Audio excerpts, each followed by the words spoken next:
Hi guys, so I am redoing my analysis because I don't know what happened to my video, but it just got cut when I replayed it before I posted. So I don't know what was lost. So I'm redoing it. I'm gonna go through it very quick. I'm starting us off with UJ. These are the pairs that you messaged me throughout the morning. And just to remind you, today we do have high impact news on USD pairs, specifically CPI. There's also unemployment claims. So check forexfactory.com to get the timings right, because these high impact news can cause either a major spike or a major drop depending on where the market wants to move. Okay, so it's a very good learning experience to see different pairs that are crossed with USD to move in a certain direction. And you can also see correlations between different pairs that are not crossed with USD. Okay, so for beginners and newbies, it's a very, very good learning experience. So starting us off with our sell zone, I have an engulfing sell that has been respected, and my buy zone is an engulfing sell meets an engulfing buy, or the sell fail meets an engulfing buy. Okay, so the current price, so you see when I did the analysis, it was still just over here, but it's okay. It is completely okay. It was in this M15 that came up here, but it's okay.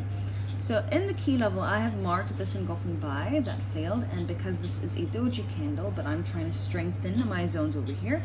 I told you dojis or indecision candles can be very subjective, but in this case, to strengthen my zones and to help me align with everything that I'm looking for a sell, I'm taking this as my engulfing sell that failed this zone. So now I have an engulfing buy that failed meets an engulfing sell. Not only that, in the M15 perspective, I also have this engulfing sell meets an engulfing sell that went through the key level. Okay, so now I have two M15s that is helping me decide, like, oh, okay, you know what, this looks like a very nice sell. Not only that, oh no, if it starts dropping, I'm going to be so pissed, but it's okay.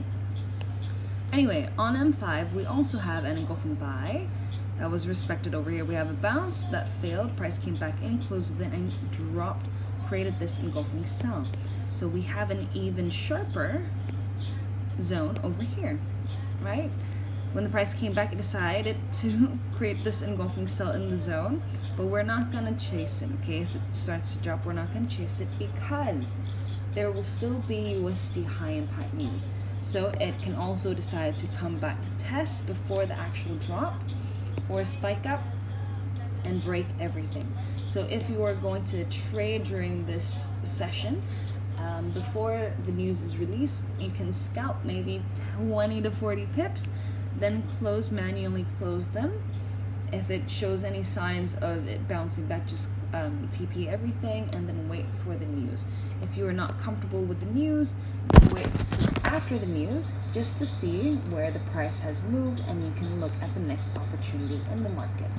Okay, so to just recap it, current price is over here. Again, we are going to wait for the M15, M5 setups that I just told you. We're not going to chase if it starts dropping. Okay, we're going to wait patiently.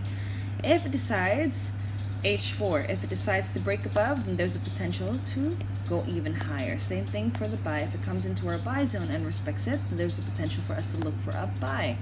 But if it breaks down below, meaning it closes below our zone, then there's a potential for it to go lower. Okay, so now where do you find your entries? Like I said, because these are H4 zones, monitor M5 and M15. Okay, next. So sorry, I'm going to go through this very brief. Okay, now AU, I have given this middle zone. Okay, but the highs and the lows that have very, very important significance is this sell zone up top and this buy zone down below. Now, why am I giving this? Because we're going to be having high impact news later in the evening. This is the middle point, right, where the price is just testing it. If it continues to respect this, it will potentially test this. But if it is able to break above, then it will be able to test this, because this is kind of in the middle area, right? You can see previously a tap here, but if it's able to respect this and bounce, it will test this zone, and this zone actually gives off very high pips or amount of pips, right? You can see tap, go, right? And if it doesn't, it will go even lower, but it will still have to pass this middle point. Same thing with the buy, right? If it respects it, you can see that it will push through, and it gave us this whole thing. So that is why I'm using this particular engulfing buy, because it started this whole movement, and it's quite very strong. Okay, very, very strong. So if the price comes back in, as you can see, it tested the key level on this current H4, but we are going to patiently wait because there's high impact news later in the evening. There's no need to rush into it. Okay, so if it continues to respect this, you can look for a sell here. You can even TP here. If it respects here for a buy, you can also buy here, TP here. Okay, but if H4 decides to break above, there's a potential for it to test this zone. Not even that. Sometimes when the news comes and the volume is so high, the buyers might kick in. You can see it tap into this before it drop and just leaving a huge wick.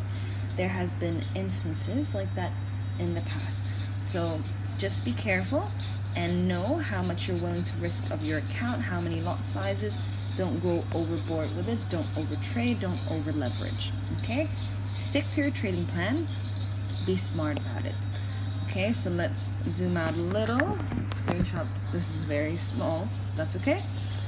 Okay, now something that I would like to emphasize is your SL. Okay, especially if you are a newbie, I would always suggest, whether you're a newbie, you're new to the market, you don't, or you've been trading for quite some time but you're in a constant loss, then please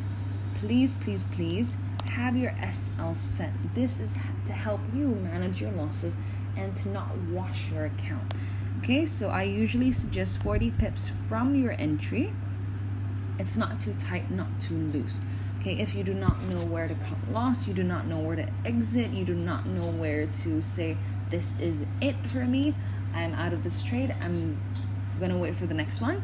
Set your SLs and TPs as soon as you enter. If you can refine it down from 40 to even a lower number of 20, 30 pips, even better. Okay, last but not least, we have EuroCAD. Okay, EuroCAD.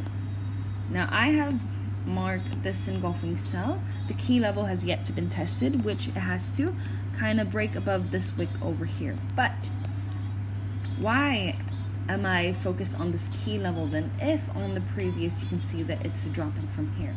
It is because this is the key level from this engulfing sell, this whole zone, right? So the premium where the major spike and the major drop will be from here. But the sellers are so strong in this whole area that is able to push the price down before it even testing the key level.